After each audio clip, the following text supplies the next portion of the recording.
अस्सलाम वालेकुम everyone, welcome to HM academy. आज की इस वीडियो में हम आपसे शेयर करने जा रहे हैं तुर्की ब्रुसलारी स्कॉलरशिप, जो कि बहुत ज़्यादा पॉपुलर स्कॉलरशिप है और होगी भी क्यों नहीं, क्योंकि इसमें बहुत ज़्यादा चांसेस होते हैं स्टूडेंट्स के सिलेक्ट होने के।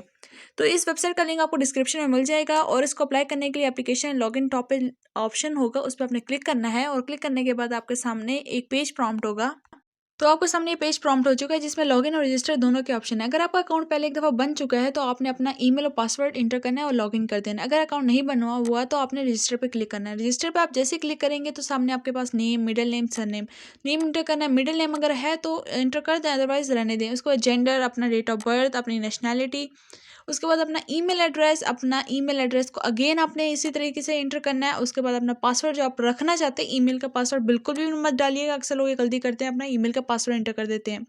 उसके बाद आपका सीक्रेट क्वेश्चन बेसिकली वो क्वेश्चन है, अगर आपका कहीं पासवर्ड आपको नहीं याद आता तो आपसे ये सीक्रेट क्वेश्चन पूछेंगे और इसका आंसर फिर आपको, जो अपने आंसर यहाँ लिखेंगे वही आंसर आपने इंटर करना होगा। अगर आप गलत आंसर इंटर करेंगे, एक तरह का पासवर्ड की तरह होगा, तो ही आप इंटर हो सकेंगे। अगर आपका सही होगा, अदरवाइज आप इंटर नहीं कर सकेंगे अपने अकाउंट में। I am not a robot and I approve.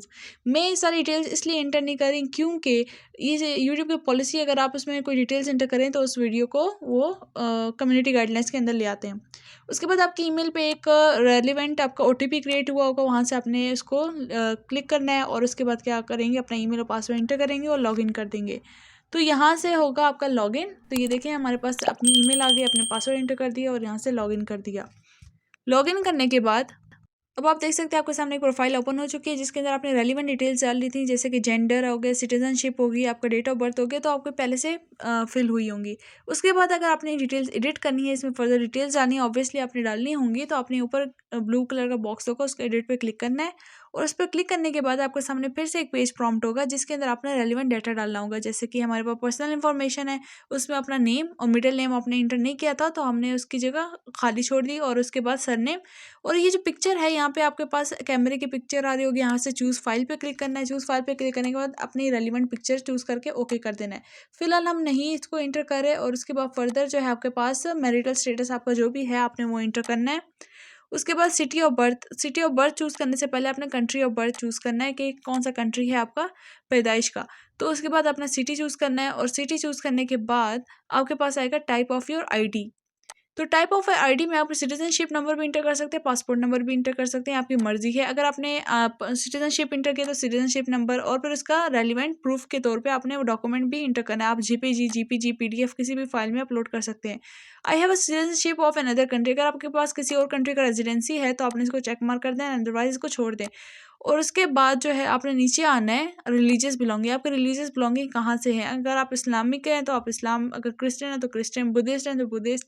तो उससे रेलिवेंट आपने जो है यहाँ पे अपना रिलीजन चूज़ करना है। और यहाँ पे इतनी सिटी है नहीं है कि आप अगर पाकिस्तान इंडिया से बिलोंग करते तो पाकिस्तान इंडियन कर दें, आप जिस चाइनीज़ है तो चाइनीज़।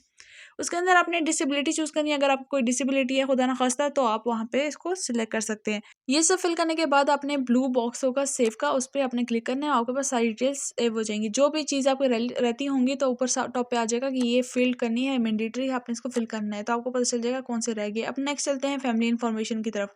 फैमिली इन्फॉर्मेशन में आपने सबसे पहले मदर का नेम इंटर करना है। मदर आपके अलाइव हैं या तो फिर नॉट अलाइव हैं, तो आपने वो चूज़ करना है। और उसके बाद अब अगर आप मदर अलाइव हैं तो वर्क करती हैं नहीं करती, तो आपने उसको चेक मार्क करना है। Father name alive, not alive. और उसके बाद नंबर ऑफ सिबलिंग्स आपने इंटर करने हैं कि नंबर ऑफ सिबलिंग्स कितने हैं आपके। अब नंबर ऑफ सिबलिंग्स में आपने अपने आप को इंक्लूड नहीं करना, सिर्फ अपने बहन भाई को इंक्लूड करना है। यानी आप टोटल 8 हैं तो आपने 7 को रखना है, या 5 हैं तो 4 होंगे। तो इसके बाद अपने टोटल इनकम आप लोगों की कितनी होती है वो, और ये आपकी टोटल हाउस होल्ड की इनकम होती है जो आपके फादर जो टोटल लेकर आते हैं। उसके बाद आपका कॉन्टैक्ट इन्फॉर्मेशन में आपने कंट्री चूज़ करना है, आप किस कंट्री की कॉन्टैक्ट इन्फॉर्मेशन इंटर करने जा रहे हैं, क्योंकि ये एड्रेस है बेसिकली जिसको आपने सही तौर पे आपने इंटर करना है। उसके बाद सिटी, उसका पोस्टल कोड फाइंड कैसे करना है, वो आपने क्या करना है, अपना रेलिवेंट सिटी लिखना है गूगल पे ऊपर। गूगल पे लिखा हमने रावलपिंडी, बिलफर्ज हमने रावलपिंडी का हमने पोस्टल कोड फाइंड करना है, तो हम लिखेंगे रावलपिंडी पोस्टल कोड। तो हमारे पास रावलपिंडी के पोस्टल कोड्स आ गए। 44,000 पे आप सिलेक्ट करेंगे, आप इसको इंटर करें तो आपको पता चल जाएगा कि 44,000 किस एरिया का कोड है। तो आप इस तरीके से अपना पोस्टल कोड फाइंड कर सकते हैं। जैसे कि हम यहाँ पे 44,000 इंटर कर देते हैं, अपना रेलिवेंट फ़ोन नंबर आप यहाँ इंटर करें और अपना जो है टेलीफोन नंबर भी इंटर कर सकते हैं। और ये आपके लिए मैंडेटरी, आपने लाजमी इंटर करना है। Street number, building number, door number, ये सारा आपने लाजमी इंटर करना है। उसके बाद माई contact information is different from my residential address. अगर आपको कॉन्टैक्ट इन्फॉर्मेशन जहाँ से आपको मेलिंग की जाए अगर वो डिफरेंट है तो आप इसमें चेक मार्क करें और अपना कॉन्टैक्ट इन्फॉर्मेशन यहाँ पे इंटर करें। अगर सेम है तो आप इस चेक मार्क को ना करें। How long have you been residing at this address. अगर आप इस एड्रेस पर कितने अरसे से रह रहे हैं, मंथ्स और ईयर्स को पहले चूज करें। आप ईयर्स में बताना चाह रहे हैं या मंथ्स में, तो 6 ईयर्स है 7 ईयर्स है, आप उस हिसाब से चूज करें। अगर मंथ में बताना चाह रहे हैं तो मंथ में भी बता सकते हैं कि 72 मंथ्स या 82 मंथ्स या 92 मंथ्स, तो उस हिसाब से आप बता सकते हैं। सोशल मीडिया अकाउंट्स में जैसे आप जाएंगे तो अपना सोशल मीडिया अकाउंट जैसे खोलेंगे उसके सामने से देखिए स्लैश के आगे से इस तरह आपके पास आपका नेम आया होगा अकाउंट का, तो आपने सिलेक्ट करना है और यहाँ जाके पेस्ट कर देना है।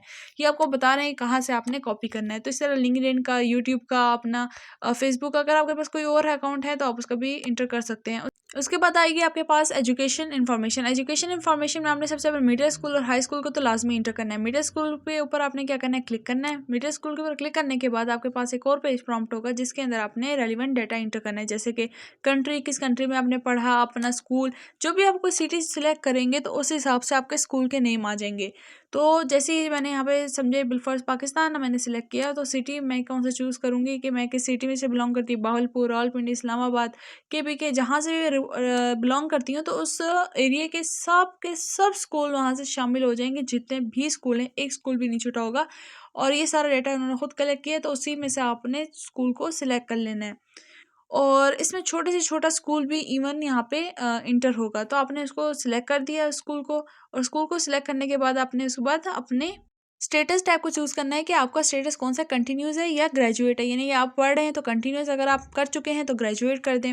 उसके बाद आपका यहाँ पे स्टार्ट डेट, आपने कब स्टार्ट किया था वो इंटर करना है। उसके बाद आपके एंडिंग डेट क्या थी वो आपने इंटर करनी है, तो उससे रेलिवेंट आप कैलेंडर के दरमियान में चूज़ कर सकते हैं। उसके बाद ग्रेड टाइप, ग्रेडिंग क्या थी, आपके 100 में से मार्क्स लगते थे, यानी परसेंटेज 20 ग्रेड था, 10 था, उस हिसाब से ग्रेड। ये जो बीच में कॉमा लगा है ना, ग्रेड एंड ग्रेड लिखा है, बीच में कॉमा लिखा है, इसका मतलब ये है अगर आपके 100 में से 95.6 मार्क्स आए तो 95 और इधर आपने क्या चूज़ कर लेना है 6, तो उस हिसाब से आपने यहाँ पे 95 पॉइंट, कॉमा एक्चुअली पॉइंट को रिप्रेजेंट कर रहा है।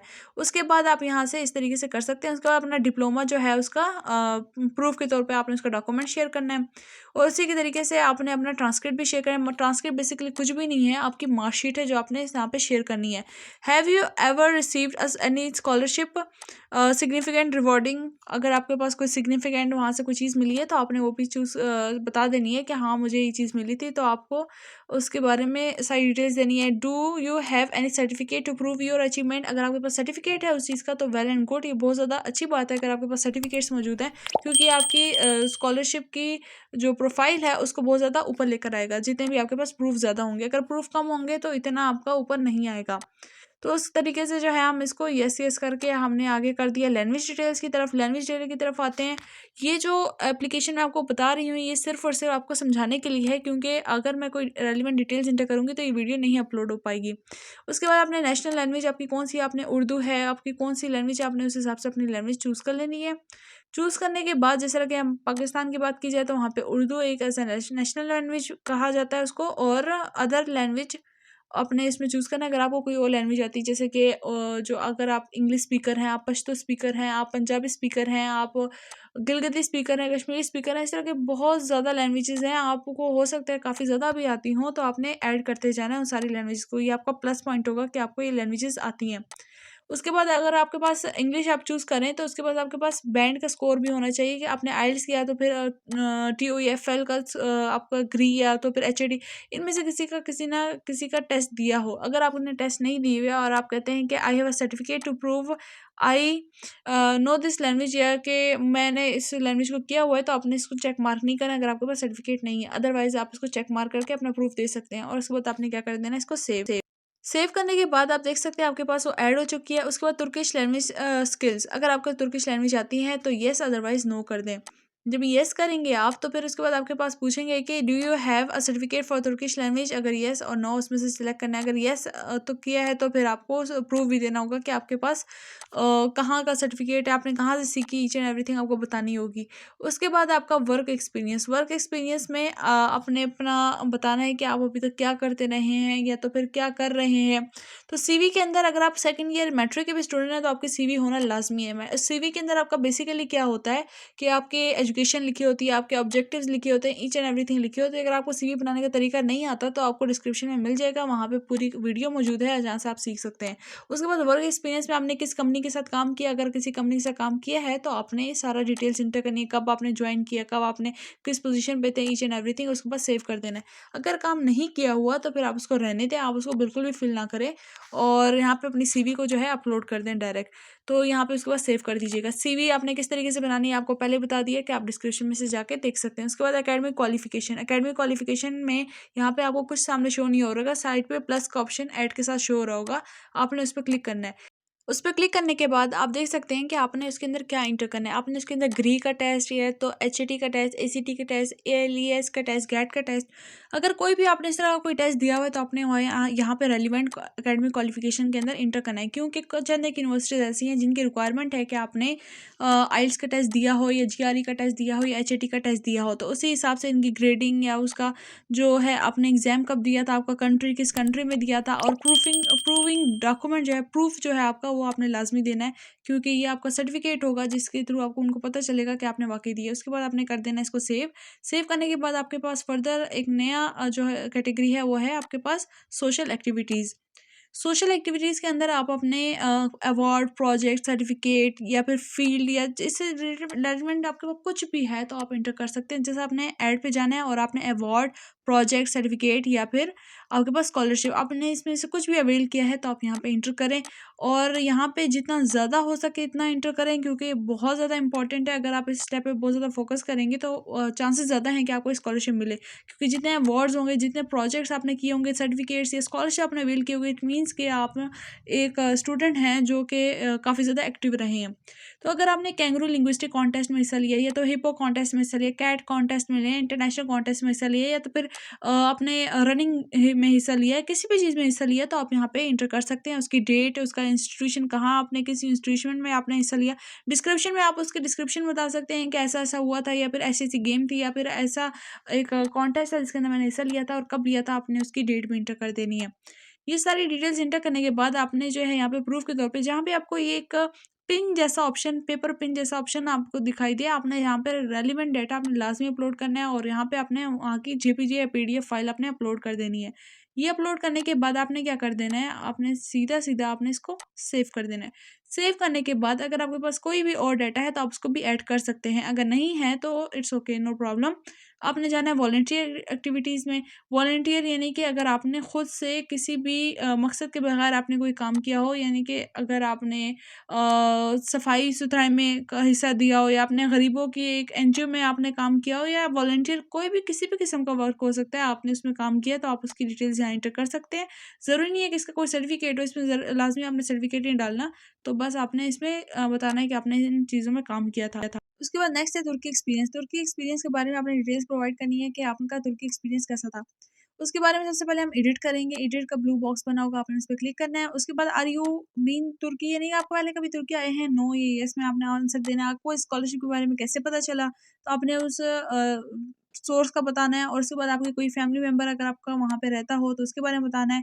Do you have any relatives residing in Turkey, अगर आपके हैं तो वहाँ पे उसको बता देना है, अदरवाइज आपने इसको सेव कर देना है एज इट इज़, क्योंकि सारे options no by default as it is ही एक्सेप्ट होंगे। जब आपका ब्लू टिक आता है इट मीन्स कि आपका वो पेज कंप्लीटली फिल हो चुका है। अगर आपका येलो एक्सक्लेमेशन आता है यानी कि चंद एक फिल है, चंद एक नहीं है, या रेड एक्सक्लेमेशन का मतलब ये है कि कुछ भी फिल नहीं है, सारा का सारा रहता है। उसके बाद माई एप्लीकेशन पे आप जाके देखेंगे तो सारा कुछ खाली है, नहीं आपने कहीं अप्लाई नहीं किया। तो टॉप पे आप देख सकते हैं होम पेज होगा, उस पर क्लिक करना है। आपके पास आएगा एसोसिएट डिग्री, बैचलर डिग्री, आप मास्टर डिग्री, पीएचडी डिग्री, और ऐसे ढेर सारी स्कॉलरशिप तुर्की की इस तरफ आई हैं। इस बार बहुत ज़्यादा स्कॉलरशिप आई हैं, जिसमें रेलिवेंट आपका है उसमें आपने अप्लाई करना है।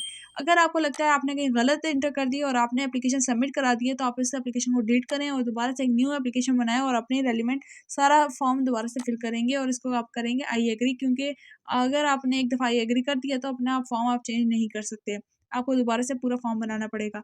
उसके बाद आपके सामने कुछ इस तरह का पोर्टल शो हो रहा होगा, जिसमें सबसे पहले होगा एप्लीकेशन कंडीशंस। इस तरह के 7 स्टेप्स हैं, उनको कंप्लीट करना है। एप्लीकेशन कंडीशंस के अंदर आपने इसको एग्री करना है कि जितनी भी कंडीशंस आपने इसको एक दफ़ा लाज़मी पढ़ना है कि कितनी क्या कंडीशंस लिखी हैं और इसमें क्या-क्या करना है और इसमें क्या-क्या चीज़ें चाहिए आपको।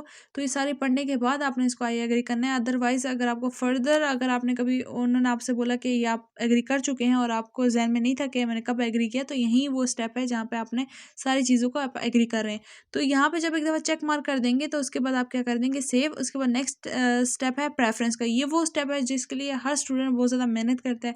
मेहनत इस लिहाज़ से करता है कि वो अपनी फ़ील्ड चूज़ करता है। फ़ील्ड चूज़ करने के साथ-साथ वो अपनी यूनिवर्सिटी चूज़ करता है कि यूनिवर्सिटी किस एरिया में, किस शहर में, कहाँ कौन-सी यूनिवर्सिटी को मैं चूज़ करूँ और सबसे पहली प्रेफ़रेंस किसको दूँ।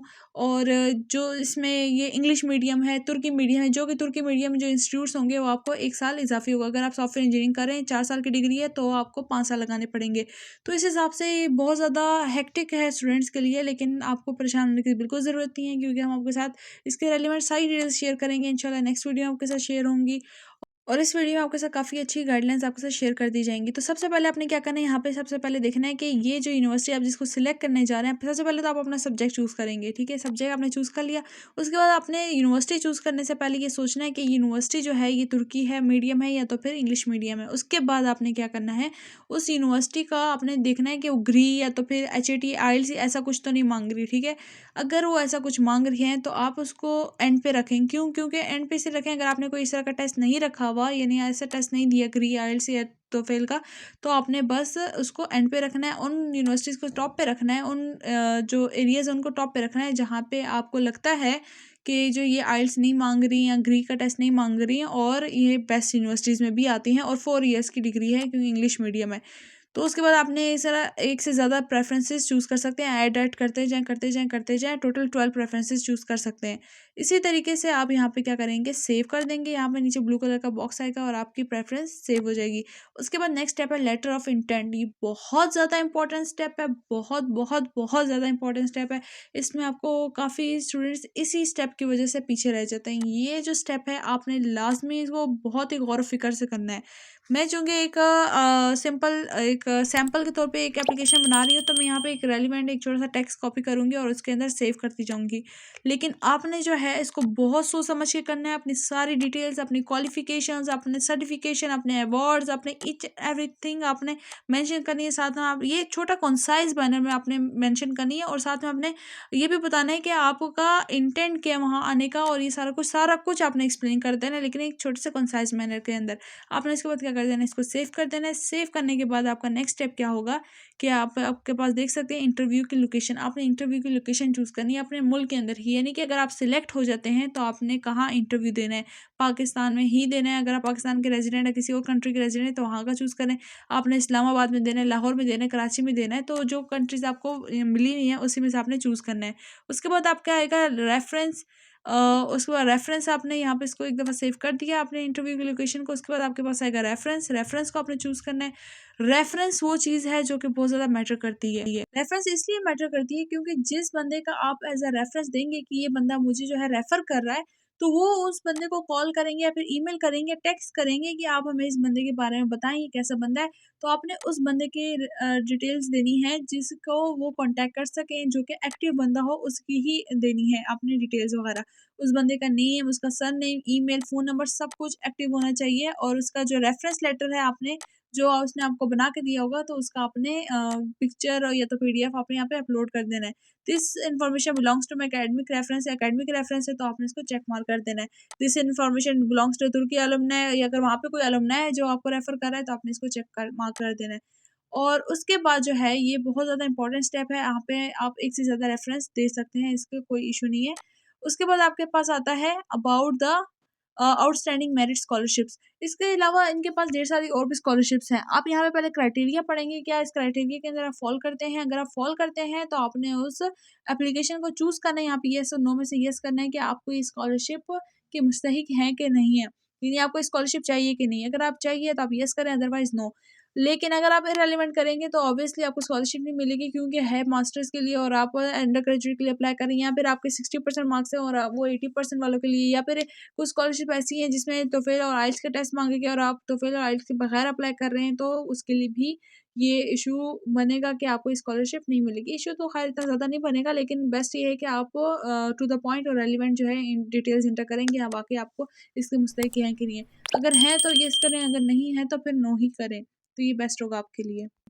पूरी एप्लीकेशन पढ़ने के बाद आपने ऊपर टॉप पे आना है और सेव कर देना है। लास्ट स्टेप है आपके पास समरी ऑफ एप्लीकेशन। आपने पूरी एप्लीकेशन की समरी एक दफ़ा देख लेनी है, उसके बाद आपने सबमिट करानी है। The application has been completed by me and I certified each and everything. आपने इसको चेक मार्क कर देना है, उसको कर देना सबमिट। तो नीचे आपकी पूरी एप्लीकेशन है, आप उसको एक दफ़ा गो थ्रू कर सकते हैं। एक PDF के फॉर्म में या पेज एक फाइल के फॉर्म में बनी हुई है, आपने उसको सिलेक्ट कर लेना है। उसके बाद आप माई एप्लीकेशन में जब दोबारा आएंगे तो आप देख सकते हैं आपको एक ID नंबर, एक एप्लीकेशन नंबर आपको दे दिया गया होगा, जिसमें आपके सामने आप देख सकते हैं ईयर 2024, ईयर और सेमेस्टर कौन सा है, स्कॉलरशिप प्रोग्राम आपने अंडर ग्रेजुएट के लिए अप्लाई किया है, एप्लीकेशन नंबर आपका ये है, एप्लीकेशन लेवल आपका ये है, आपने इस एप्लीकेशन डेट पे किया है, और रिजल्ट आपका पेंडिंग है या अवेलेटिंग हो रहा है, आपका रिजल्ट जो है अभी बना नहीं है, और स्टेटस आप अप्रूव है या डिक्लाइंड है या तो नॉट सिलेक्टेड है, वो आपको बताएंगे।